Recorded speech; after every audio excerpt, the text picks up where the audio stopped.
नमस्कार साथियों, मैं आपका दोस्त राजेंद्र। सभी का स्वागत और अभिनंदन हमारे YouTube चैनल। साथियों पर डिस्कस कर रहे हैं सेट और नेट एग्जाम। साथियों इसका जो प्रथम प्रश्न पत्र है उसके में टोटल साथियों आपसे 50 क्वेश्चन पूछे जाते हैं, जिसके लिए प्रत्येक अंक साथियों 2 अंक निर्धारित कर रहे हुए हैं। यहाँ पे साथियों आपको बता देता हूँ मैं, नेगेटिव मार्किंग साथियों इस बार नहीं है, तो साथियों आप 50 के 50 क्वेश्चन कर सकते हैं। तो साथियों यहाँ पे पहले क्वेश्चन तरफ बढ़ रहे हैं। पहला क्वेश्चन और दूसरा क्वेश्चन आपसे निष्कर्ष देखिएगा। प्रश्न 4 कथन निष्कर्ष और दिए गए साथियों निष्कर्ष में से आपको यहाँ पे चुनना होगा। तो देखते हैं साथियों क्या होगा पहला क्वेश्चन आपके लिए। अब देखिएगा पहला क्वेश्चन आपके सामने है, कथन है इधर सामने आपके निष्कर्ष है। साथियों कथन क्या कहता है, सभी धातुएं जो है ना वो चांदी है और सभी चांदी क्या है, हीरे हैं। कुछ हीरे सोने हैं, कुछ सोने क्या है, मार्बल है। साथियों आपको ये सामने निष्कर्ष दे रखे हैं, इस निष्कर्ष के आधार पे आपको आंसर देना है। साथियों यहाँ पे जो आपका सही आंसर होने वाला है साथियों वो हो जाएगा बी नंबर हो जाएगा, यानी कि केवल अनुसरण आपका 2 ही यहाँ पे सही है।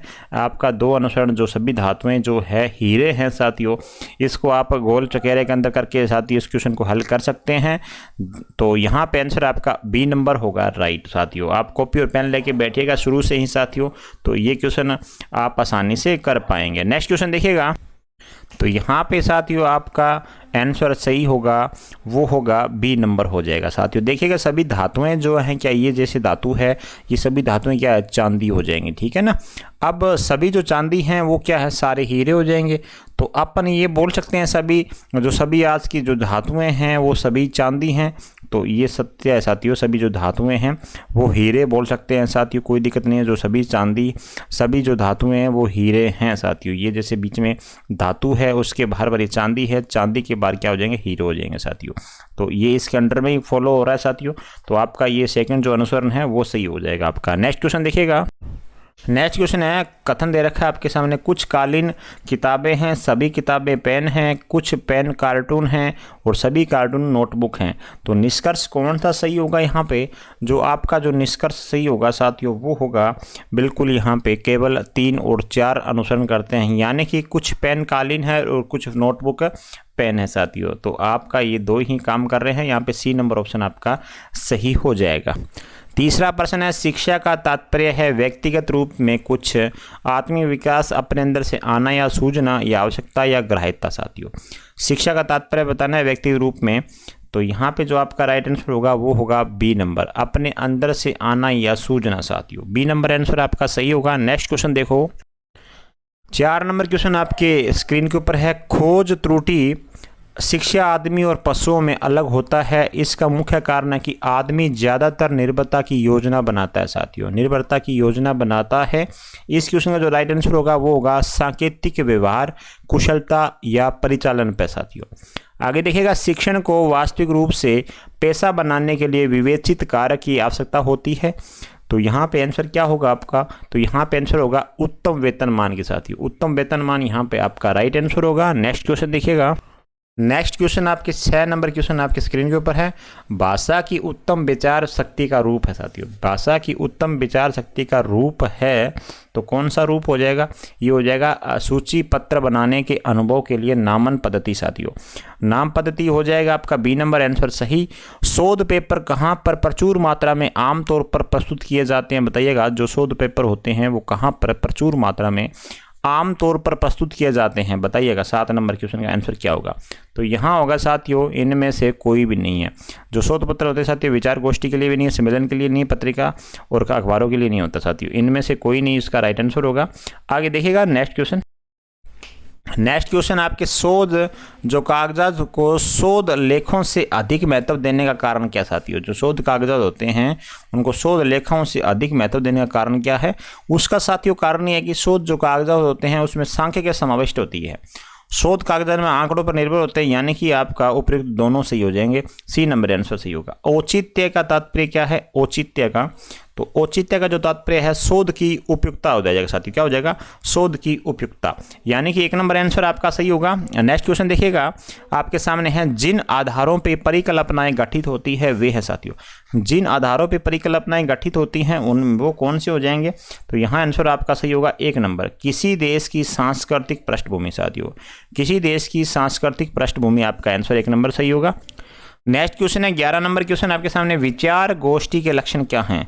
विचार गोष्ठी के आपको लक्षण बताने हैं। तो साथियों ये सारे विचार गोष्ठी के लक्षण होते हैं, जैसे कि उच्च कोटि के चिंतन के लिए प्रशिक्षण प्रदान करना, वक्ताओं एवं दर्शकों को उनके विचारों को अभिव्यक्त करने की क्षमता प्रदान करना, शोध की महत्वपूर्ण समस्याएं, विविध आयामों की व्यापक जानकारी विकसित करना। यानी कि आपका आंसर होगा डी नंबर, यहाँ पे आपका आंसर सही होगा। और नेक्स्ट क्वेश्चन देखिएगा, नेक्स्ट क्वेश्चन आपके सामने 12 नंबर क्वेश्चन है, शोध के लिखित विवरण की पद्धति कैसी होनी चाहिए। साथियों शोध के जो लिखित है विवरण की पद्धति कैसी होनी चाहिए, व्यक्तिगत, वैज्ञानिक, नीतिवाचक या आकर्षक, सार्वभौमिक रूप से प्रिय। शोध की लिखित विवरण पद्धति कैसी होनी चाहिए, तो साथियों वैज्ञानिक होनी चाहिए। कैसी होनी चाहिए, वैज्ञानिक होनी चाहिए। शॉर्ट वेव ट्रांसमीटर कितने हैं साथियों, बताइएगा शॉर्ट वेव ट्रांसमीटर कितने हैं। 13 नंबर क्वेश्चन है, बताइए शॉर्ट वेव। तो शॉर्ट वेव जो है साथियों वो है 55 हो जाएंगे। कितने हो जाएंगे, 55 हो जाएंगे। साथियों आगे देखिएगा, शब्द दे रखा है आपको सराउंड में, प्रत्येक स्वर को अंग्रेजी वर्णमाला में उसके पहले अक्षर वाले से प्रतिस्थापित कर दिया जाए तथा प्रत्येक व्यंजन को अंग्रेजी वर्णमाला में उसके बाद वाले अक्षर को प्रतिस्थापित कर दिया जाए। तो नई व्यवस्था में निम्नलिखित में से कौन दाएं छोर से दूसरा अक्षर होगा। शानदार क्वेश्चन है। अब देखिएगा साथियों क्या आंसर होगा इस क्वेश्चन का। हाँ जी, तो ये क्वेश्चन बहुत ही शानदार क्वेश्चन है साथियों। सराउंड को बोला जा रहा है कि जितने भी आपके स्वर हैं साथियों अंग्रेजी वर्णमाला के अनुसार बताना है, उसके जो पहले अक्षर वाले अक्षर से आपको करना है। जैसे यू है साथियों, यू से पहले क्या आएगा, टी आएगा, है ना। जितने भी आपके स्वर हैं उसको पहले वाला अक्षर लगेगा, और जितने व्यंजन हैं साथियों उसका नेक्स्ट वाला शब्द लगेगा। जैसे एस है साथियों, एस के बाद क्या आता है, टी आता है। तो यहाँ पे ये चेंज करने के लिए बोल रहा है आपसे। तो देखिएगा साथियों यहाँ पे जो नया आपके सामने शब्द बनेंगे, आपको मैं सीधा बता रहा हूँ साथियों, आप कर लीजिएगा कॉपी के अंदर, SSNTOE साथियों, ये आपका नया शब्द बन जाएगा। ठीक है ना, ये नया बनेगा। अब ये पूछ रहा है कि कौन दाएं छोर से दूसरा अक्षर होगा। साथियों दाएं छोर से मतलब ये होगा कि दाएं छोर ये होगा हमारा, दाएं छोर से दूसरा अक्षर होगा ओ, हमारा क्या होगा, ओ होगा साथियों। अब ये आप बना सकते हैं साथियों TTSNT। अब इसी सराउंड को बनाया गया है, जितने स्वर हैं उसके पहले वाला अक्षर लोगे, और व्यंजन है साथियों उसका अगला वाला जो अक्षर है वहाँ पे लिख दोगे। जैसे मैंने यहाँ पे उसके अंदर साथियों ये सराउंड है, इसको मैंने ये लिख दिया पूरा। ठीक है ना। अब यहाँ लास्ट से मतलब पूछा गया दाएं छोर से दूसरा अक्षर पूछा गया, तो ओ हमारा राइट आंसर होगा। आगे देखिएगा 15 नंबर क्वेश्चन आपके सामने है, संख्या 9, 7, 2, 1, 5, 3, 8, 6 में कितने अंकों के स्थान पर अपरिवर्तित रहेंगे यदि संख्या के अंकों को अवरोही क्रम में व्यवस्थित किया जाए। तो साथियों 15 नंबर क्वेश्चन है, क्या आंसर होगा, तो यहाँ होंगे साथियों 3 हो जाएंगे। आपका राइट आंसर क्या हो जाएगा, 3 आपका राइट आंसर होगा। तो साथियों 3 हो जाएगा। अब देखिएगा साथियों इसमें एक क्वेश्चन में कहना क्या चल रहा है, जैसे ये लिखा हुआ शब्द है ना साथियों, ये पूछ रहा है कि यदि इनको क्रम में अवरोही क्रम में लिख दे, यानी कि बड़े से छोटी तरफ क्रम में लिखेंगे, पहले बड़ा फिर छोटी तरफ चलेंगे, तो ऐसे कितने अक्षर होंगे जिनका स्थान परिवर्तित नहीं होगा। तो देखो पहले ये 9 लिखा हुआ है, तो 9 साथियों जैसे कि तैसे लिख देंगे अपन, इसका स्थान परिवर्तित नहीं हुआ है। उसके बाद में साथियों 8 का हुआ है, 7 का भी हुआ है, 6 के भी हुआ, लेकिन 5 का नहीं हुआ साथियों। देख लीजिएगा 5 यहाँ पे इधर से देखिएगा 5वें नंबर पे है, इधर भी आपका 5वें नंबर मिलेगा। 5 का साथियों 3 है, तो इसका भी क्रम परिवर्तित नहीं हुआ है, यानी कि 3 अक्षर ऐसे हैं जिनका क्रम परिवर्तित नहीं हुआ है। 3 आपका राइट आंसर होगा। नेक्स्ट क्वेश्चन देखो, क्वेश्चन नंबर 16 है आपके सामने, निम्नलिखित अक्षर श्रृंखला में अलग पद क्या आएगा साथियों। निम्नलिखित अक्षर श्रृंखला में अलग पद क्या आएगा ये बताना है आपको यहाँ पे। तो अलग पद क्या आएगा, जल्दी से आप कमेंट करिएगा साथियों, कैंसर क्या होगा। अलग मतलब अगला साथियों, अगला है ये, अगला है ना, अगला पद। तो यहाँ देखिएगा साथियों ए और डी में अपन देख लेते हैं तो कितना गैप हो रहा है हमारा। तो यहाँ साथियों गैप हो रहा है +3 का हो रहा है। ठीक है ना, +3 के बाद क्या आ रहा है, डी आ रहा है, और डी के बाद में साथियों कितना हो रहा है, अब एफ आएगा तो यहाँ +2 करने पे एफ आ जाएगा, और एफ के बाद में साथियों +3 करने के बाद में आई आ रहा है। तो साथियों इस बात से ये प्रतीत होता है कि यहाँ पे +3 +2 फिर +3 फिर +2 फिर आपका आंसर आ रहा है यहाँ पे। तो u के बाद में साथियों अपन u के बाद में +3 करेंगे, क्योंकि इससे पहले और s और u के बीच मध्य 2 का अंतर है। तो यहाँ अपन u के बाद में +3 करेंगे साथियों। जब +3 करेंगे ना तो हमारा ये आंसर आ जाएगा x आ जाएगा। ठीक है ना, UVWX, तीसरा अक्षर x आएगा, यानी कि बी नंबर आंसर आपका यहाँ पे सही होगा। नेक्स्ट क्वेश्चन देखिएगा, संख्या आपके सामने ये दे रखी है, इसके पहले एवं दूसरे अंकों के स्थान पर परस्पर बदल दिए जाते हैं। उसी प्रकार तीसरे व चौथे अंकों के स्थान परस्पर बदल दिए जाते हैं तथा उसी प्रकार आगे भी पुनर्व्यवस्था के बाद निम्नलिखित में से कौन बाएं छोर से छठा होगा साथियों, बाएं छोर से छठा होगा ये पूछा जा रहा है। अब ये बदलने की बात कर रहा है तो देख लीजिएगा, जैसे बदलना है तो मैं आपको क्रम लिख दे रहा हूँ, कैसे बदलने के बाद में क्रम आपको कैसे दिखाई देंगे, आपको ये क्रम दिखाई देंगे साथियों, बदलने के बाद में आपको ये क्रम आपको दिखलाई पड़ेंगे, ठीक है ना। अब ये क्रम दिखलाई पड़ेंगे तो ये पूछ रहा है कौन बाएं छोर से छठा होगा। बाएं छोर से छठा का मतलब ये है साथियों, इधर से गिनना पड़ेगा अपने को, 5 से शुरू करेंगे, शुरू से शुरू करेंगे, 1 2 3 4 5 और छठा यानी कि 9 हो जाएगा हमारा। तो 9 हमारा राइट आंसर होगा, सी नंबर हो जाएगा साथियों।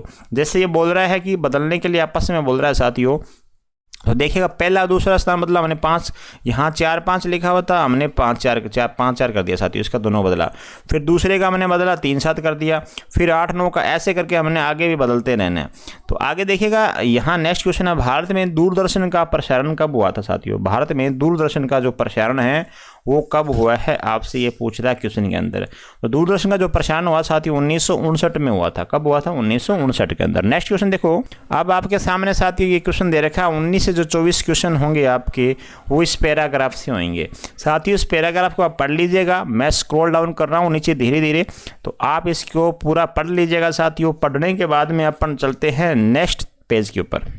नेक्स्ट पेज आपके सामने दिखाई दे रहा है साथियों, ये है आपका नेक्स्ट पेज।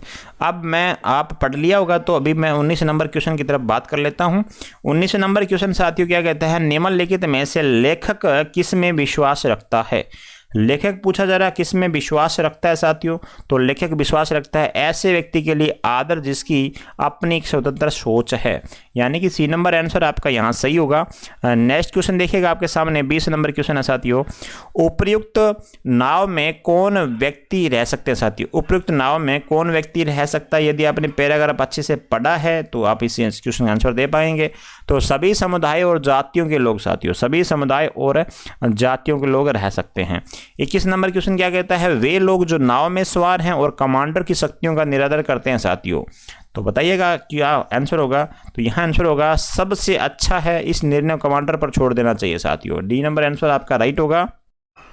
22 नंबर क्वेश्चन देखिएगा, प्राय नाव के मुसाफिरों में क्या सम्मान होता है साथियों। प्राय नाव के मुसाफिरों में क्या सम्मान होता है।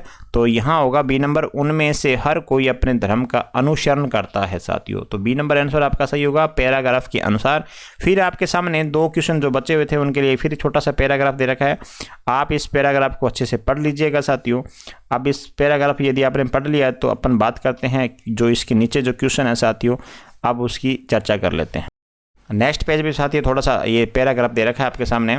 अब ये पैराग्राफ आपने पढ़ लिया है तो अपन प्रश्न करते हैं 23 नंबर हल।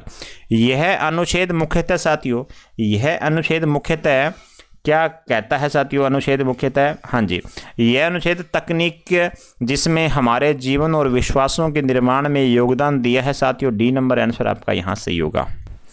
आगे देखिएगा 24 नंबर क्वेश्चन है, जैविक संपत्ति के एकीकरण का खतरा अपने आप में एक तकनीक है। एकीकरण का अर्थ यहाँ पे क्या होगा। एकीकरण का यहाँ पे जो अर्थ है साथियों वो है पर्यावरण संरक्षण हो जाएगा, यानी कि डी नंबर आंसर आपका सही होगा। तो आगे देखिएगा 25 से 27 नंबर क्वेश्चन आपके जो दे रखे हैं वो हैं आपके साथियों, नीचे दिए गए तालिका को ध्यानपूर्वक अध्ययन करना है। विद्यालय की परीक्षा में 100 विद्यार्थियों द्वारा प्राप्त किए गए अंकों का विवरण दे रखा है आपको साथियों। 25 से 27 नंबर क्वेश्चन तक आपको इस आंसर देना है। 100 में से प्राप्त किए गए अंक आपके सामने दिखा रखे हैं, विज्ञान, गणित और 2 विषयों का औसत ये दे रखा है नीचे। अब कितने विद्यार्थियों ने 2 विषयों में एक साथ कुल 60% या उससे अधिक अंक प्राप्त किए हैं, ये आपको बताना है साथियों 25 नंबर क्वेश्चन के अंदर। तो देखिएगा 2 विषयों में यानी कि 60% अंक प्राप्त करने वाले विद्यार्थियों की संख्या कितनी हो जाएगी, 27 + 12 हो जाएगी। कितनी हो जाएगी साथियों, 27 + 12।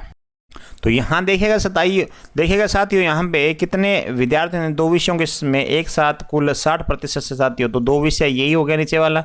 तो यहाँ 27 हो रहा है 60 से ऊपर वाला, ये क्रम यही है। और यहाँ 12 इनको भी ऐड करना पड़ेगा क्योंकि ये भी साथियों 60 से ऊपर है। तो यहाँ टोटल कितने हो गए हमारे, टोटल हो गए 39।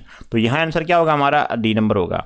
आगे देखिए कितने विद्यार्थियों ने विज्ञान में 60 से कम अंक प्राप्त किया साथियों। 60 से कम अंक प्राप्त किए विज्ञान में।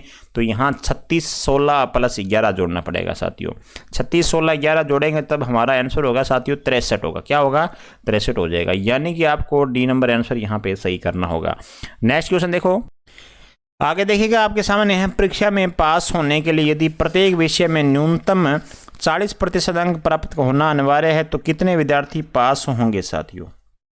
तो कितने विद्यार्थी पास होंगे बताइएगा। आपका क्या आंसर होगा 27 नंबर क्वेश्चन का।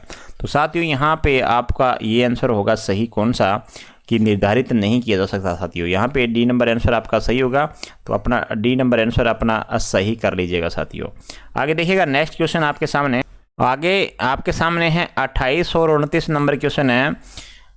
28 से 30 नंबर तक क्वेश्चन साथियों दे रखे हैं। ग्राफ में दर्शाई गई अवधि के दौरान पास हुए विद्यार्थियों का प्रतिशत दर्शाया गया है। ग्राफ का ध्यानपूर्वक अध्ययन करें और नीचे दिए गए प्रश्नों का आंसर दें साथियों। ये आपके सामने ग्राफ दे रखा है साथियों। ये साइन जो दिखा रहा है वो लड़कियों को दिखा रहा है और यहाँ नीचे लड़कियों को दिखा रहा है साथियों। तो आपके सामने विद्यार्थियों को इधर से प्रतिशत दे रखा है, इधर आपके सामने वर्ष दे रखा है। देखिएगा पूर्व वर्ष की तुलना में निम्न में से किस वर्ष में लड़कों की कार्य क्षमता में कमी आई है साथियों? पूर्व के मुकाबले लड़कों में कमी आई है, कौन से वर्ष में आई है साथियों? देखिएगा ये बात पूछी जा रही है आपसे। तो यहाँ पे जो आपका राइट आंसर होगा वो क्या होगा ये पूछा जा रहा है। तो देखिएगा साथियों 1992 आपको दिखाई दे रहा होगा, यहाँ पे 70% था साथियों। ये लड़के हैं ना, लड़कों को पूछा जा रहा है। तो यहाँ पे साथियों उसके बाद में यहाँ पे कमी आई है, यहाँ कमी आई है साथियों 1993 में। तो 1993 वर्ष में यहाँ कमी आ गई है, तो सी नंबर आंसर आपका सही होगा। 28 नंबर क्वेश्चन है, इसका आंसर होगा साथियों सी नंबर होगा सही आपका। नेक्स्ट क्वेश्चन देखिएगा आपके सामने दे रखा है, हाँ जी अब दिखाई दे रहा होगा साथियों। यहाँ पे ऑप्शन दर्शाई गई अवधि के दौरान असफल हुई लड़कियों का कुल प्रतिशत लगभग कितना है साथियों? असफल हुई लड़कियों का प्रतिशत कितना है ये बताना है आपको। तो देखिएगा साथियों, सबसे पहले देखिएगा साथियों यहाँ पे पैराग्राफ में आपको दिखाई दे रहा होगा कि ये पूछ रहा है कि ये पूछ रहा है दर्शाई गई अवधि के दौरान असफल हुई लड़कियों का कुल प्रतिशत कितना है साथियों? असफल हुई पूछ रहा है, तो यहाँ पे आपको देखिएगा साथियों यहाँ 50% पहला जोड़ लेंगे अपन और उसके बाद में यहाँ 60 हो जाएगा, फिर अपन जोड़ेंगे 50 फिर हो जाएगा साथियों, फिर आपका 50, फिर अंतिम में 70 हो जाएगा। टोटल आपका जो होगा साथियों वो टोटल हो जाएगा, टोटल आपका कितना हो जाएगा 280। अब ये कितनी होगी साथियों? टोटल कितनी है 1 2 3 4 5 है, तो 280 में अपन 5 से भाग देंगे तो हमारा टोटल आएगा साथियों 56 आएगा, यानी कि 56% हो गया। तो पीछे 100 में से साथियों कितना बच गया? 56 अपन माइनस कर देंगे तो यहाँ आएगा साथियों 44 है। 44% आपका राइट आंसर होगा जो कि अनुत्तीर्ण हुए हैं साथियों। ऑप्शन में आपका यहाँ पे ऑप्शन में आपका नहीं दिया हुआ है, 44 ऑप्शन ही नहीं है हमारा, तो साथियों यहाँ पे आपका आंसर होगा डी नंबर होगा। क्या होगा? इनमें से कोई भी नहीं है। यहाँ पे आपका 44% दिया होता तो वो सही होता, तो यहाँ पे आंसर होगा आपका डी नंबर। नेक्स्ट क्वेश्चन देखिएगा आपके सामने, पूर्व वर्ष की तुलना में निम्न में से किस वर्ष में लड़कियों की कार्य क्षमता में अत्यधिक सुधार हुआ साथियों? तो अत्यधिक सुधार कौन से में हुआ है ये पूछ रहा है आपसे। तो देखिएगा साथियों अत्यधिक सुधार कौन से वर्ष में हुआ है, तो अपन सीधा ही आंसर तरफ बढ़ेंगे। यहाँ पे आप ग्राफ के अंदर देख के बता दीजिएगा साथियों। तो यहाँ होगा 1995 में साथियों, 1995 में यहाँ पे सुधार हुआ है। आगे देखिएगा 1946 में बनाया गया पहला इलेक्ट्रॉनिक कंप्यूटर था साथियों। 1946 में बनाया गया था पहला इलेक्ट्रॉनिक कंप्यूटर कौन सा है साथियों? क्वेश्चन आपका इंपॉर्टेंट बन सकता है, ये पहला पूछा जा रहा है आपसे। तो पहले का जो राइट आंसर होगा साथियों वो होगा आपका बिल्कुल ये होगा 1 नंबर ऑप्शन, यानी कि ENIAC आपका 1 नंबर ऑप्शन सही होगा। नेक्स्ट देखिएगा, नेक्स्ट क्वेश्चन 32 नंबर है, स्टोर किए जाने वाले प्रोग्राम की संकल्पना का आविष्कार किसने किया था? स्टोर किए जाने वाले प्रोग्राम की संकल्पना का आविष्कार किसने किया? आपके सामने 4 ऑप्शन है, तो बताइएगा किसने किया था। तो इसके बार्डन आपका राइट आंसर होगा, बार्डन ने किया था। सेंट्रल प्रोसेसिंग यूनिट यानी कि CPU क्या है ये बताना है। इनपुट डिवाइस है, आउटपुट डिवाइस है, आंतरिक मेमोरी है, बाहरी मेमोरी है। सेंट्रल प्रोसेसिंग यूनिट CPU क्या है साथियों? CPU आपको बताना है क्या है।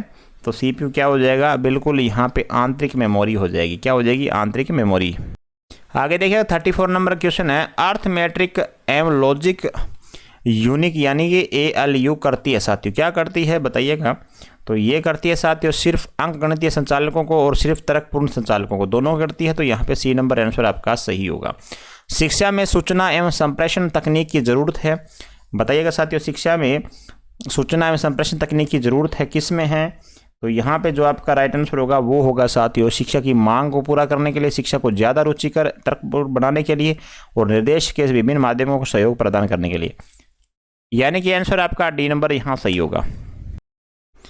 आगे देखिएगा नेक्स्ट क्वेश्चन आपके सामने 36 दे रखा है। इनपुट तथा आउटपुट डिवाइस संप्रेषित करती है साथियों। इनपुट तथा आउटपुट डिवाइस संप्रेषित करती है, क्या करती है? उपयोगकर्ता तथा कंप्यूटर के बीच, हार्डवेयर घटकों के बीच, या ए बी दोनों सही, या इनमें से कोई नहीं। तो 36 का जो राइट आंसर होगा वो होगा साथियों यहाँ पे सी नंबर होगा, यानी कि उपयोगकर्ता तथा कंप्यूटर के बीच एवं हार्डवेयर घटकों के बीच साथियों। तो ये आंसर आपका सी नंबर सही होगा, ए 1 2 बी दोनों साथियों। दक्षिण अमेरिका का कौन सा क्षेत्र विश्व का समृद्धम और अधिकतम विविध जैविक आधार है साथियों? क्वेश्चन इंपॉर्टेंट है ये, कौन सा क्षेत्र है दक्षिण अमेरिका का? तो बताइएगा साथियों कौन सा आंसर हो जाएगा यहाँ पे? बी नंबर आंसर होगा आपका प्रशादलोन साथियों। यहाँ पे आंसर होगा आपका 37 का बी नंबर सही। आगे क्वेश्चन दे रखा है आपके सामने, हाँ जी, मखरला मर्दा तैयार होती है साथियों। मखरला मर्दा तैयार होती है, तो बताइएगा साथियों मखरला जो मर्दा है वो कैसे तैयार होती है? तो यहाँ 38 नंबर क्वेश्चन का जो राइट आंसर होगा साथियों वो होगा यहाँ पे, हाँ जी, विक्षालन से होती है साथियों। यहाँ पे 1 नंबर आंसर आपका सही होगा। आगे देखिएगा निम्नलिखित में से कौन अधिकतम नुकसानदेह प्रदूषक है साथियों? कौन है जो सबसे अधिक नुकसानदेह पहुंचाने वाली है? तो यहाँ पे आंसर होगा SO2 साथियों। SO2 सबसे नुकसानदेह पहुंचाने वाले प्रदूषक है साथियों। अब आगे देखिएगा BOD जांच का संबंध है। BOD किससे संबंधित हो जाएगी? BOD ये संबंधित हो जाएंगी आपके जल प्रदूषण से साथियों। आगे देखो नेक्स्ट क्वेश्चन आपके सामने है, निम्नलिखित में से कौन सा कार्य जैवमंडल क्षेत्र का है साथियों? जैवमंडल क्षेत्र का कौन सा कार्य बताइएगा? तो जैवमंडल क्षेत्र का वैज्ञानिक अनुसंधान और शिक्षा, पारिस्थितिकीय मामलों का विकास और संरक्षण, यानी कि डी नंबर आंसर यहाँ भी आपका सही होगा। नेक्स्ट क्वेश्चन देखो, नेक्स्ट क्वेश्चन है मृदा संरक्षण सर्वोत्तम रूप से किया जा सकता है साथियों। मृदा संरक्षण सर्वोत्तम रूप से किया जा सकता है, तो यहाँ पे आंसर होगा बी नंबर, अधिक पादप व्यक्ति द्वारा साथियों। अधिक पादप व्यापित द्वारा। आगे देखिएगा 43 नंबर क्वेश्चन है, SCOVE का पूर्ण रूप क्या है साथियों? बताइएगा SCOVE इसका पूर्ण रूप बताना आपको यहाँ क्या होगा? तो यहाँ पूर्ण रूप होगा साथियों standing committee of vocational educational. तो यहाँ आपका सी नंबर सही होगा। आगे नेक्स्ट क्वेश्चन आपके स्क्रीन के ऊपर है 44 नंबर। 44 का आंसर दीजिएगा साथियों। वह संस्था जहां विश्वविद्यालय का पृथक परिसर है और एवं अध्यापन के लिए कई स्वायत्त एवं संगठित कॉलेज इससे जुड़े हैं, उसे क्या कहा जाएगा साथियों? उसे कहा जाएगा, क्या कहा जाएगा? तो उसे साथियों क्या कहा जाएगा? उसे संघ विश्वविद्यालय कहा जाएगा। कॉलेज के एक बहुभाग किसके अंतर्गत बुलाए जाएंगे साथियों? कॉलेज के एक बहुभाग किसके अंतर्गत बुलाए जाएंगे ये बताइएगा। तो यहाँ आंसर आपका सही होगा संघ विश्वविद्यालय। क्या राइट आंसर होगा? संघ विश्वविद्यालय आपका राइट आंसर हो जाएगा। नेक्स्ट क्वेश्चन देखिएगा आपके सामने 46 नंबर क्वेश्चन है, कोठारी समिति के अनुसार निम्न में से कौन सा उच्चतर शिक्षा का एक लक्ष्य नहीं है? उच्चतर शिक्षा का लक्ष्य नहीं है कोठारी समिति के अनुसार बताना आपको। तो देखिएगा साथियों जो लक्ष्य नहीं है वो है व्यक्तियों में निहित योग्यताओं की जानकारी प्राप्त कर प्रशिक्षण द्वारा उनका विकास करना साथियों, ये लक्ष्य नहीं है। बाकी 1 और C और D ये सारे क्या हैं? ये लक्ष्य हो जाएंगे साथियों, ये भी आप ध्यान में रखिएगा। आगे देखिएगा नेक्स्ट क्वेश्चन आपके स्क्रीन के ऊपर है 47, निम्नलिखित में से कौन सा केंद्रीय विश्वविद्यालय है? केंद्रीय विश्वविद्यालय बताना आपको कौन सा है 47 में। तो देखिएगा साथियों केंद्रीय विश्वविद्यालय एक तो जामिया मिलिया इस्लामिया साथियों, ये हो जाएगा इलाहाबाद विश्वविद्यालय, ये दोनों क्या है? केंद्रीय विश्वविद्यालय है आपके। तो यहाँ आपका डी नंबर आंसर होगा, यानी कि बी और सी आपका सही होगा। आपके अंतिम 3 क्वेश्चन है साथियों, बहुत ही शानदार क्वेश्चन है। 48 से 50 नंबर तक के निम्न प्रश्नों में प्रश्न चिन्ह के स्थान पर अंक डालकर पूरा करें साथियों। प्रश्न चिन्ह के स्थान पे बताना आपको, अंक डाल के इसको पूरा करना है। तो यहाँ देखिएगा साथियों प्लस के 29 है और प्लस के 40 हैं, तो कितना हो गया साथियों? ये हो गया 69। और यहाँ पे माइनस के 36 है, तो 36 माइनस कर दो, तो यहाँ आ गया आपका फाइनली 3 और यहाँ पे बच गया 33 साथियों। अब 33 है यहाँ पे साथियों, बटे में क्या लगाए? तब यहाँ पे आपका 33 11 आ जाए साथियों। तो अपन लगाएंगे 11, 3 लगाएंगे, तो 3 को अपन काटेंगे तो यहाँ 11 होगा साथियों फाइनली। तो यहाँ जो प्रश्न चिन्ह है वहाँ पे क्या आएगा? 3 आ जाएगा, ठीक है ना। यहाँ 3 आ गया हमारा, तो यहाँ बी नंबर आंसर सही होगा। आप आगे दे रखा है 375 को भाग देने पे 75 आएगा साथियों। तो 75 को अपन सीधा देख लेते हैं, 375 में से अपन भाग दे देते हैं 75 का, तो इसका फाइनल आंसर आ जाएगा। कोई दिक्कत नहीं है साथियों, यहाँ 5 आएगा। क्या आएगा? 5 आएगा। तो यहाँ पे आपका डी नंबर आंसर सही होगा। आगे देखेगा 24 अपने 56 भाग 7 माइनस 140 है, तो बराबर क्या आएगा साथियों? तो बराबर क्या आएगा? पहले अपन क्या करेंगे, पहले भाग को करेंगे। 7 8 56 होते हैं, यहाँ 8 आ गया साथियों। अब ये संख्या ऐसे बन गई है आपकी माइनस 140 साथियों। अब इसको गुणा कर लेंगे। जब गुणा करेंगे साथियों, अब देखिएगा साथियों 32 और अपने 24 और 8 को गुना करेंगे तब कितना आएगा, देख लीजिएगा अपने कितना आएगा। यहाँ पे 8 चौक 32 करते हैं साथियों, यहाँ पे 3 पीछे बच गया, 8 दूनी 16, यानी कि 192 आ जाएगा।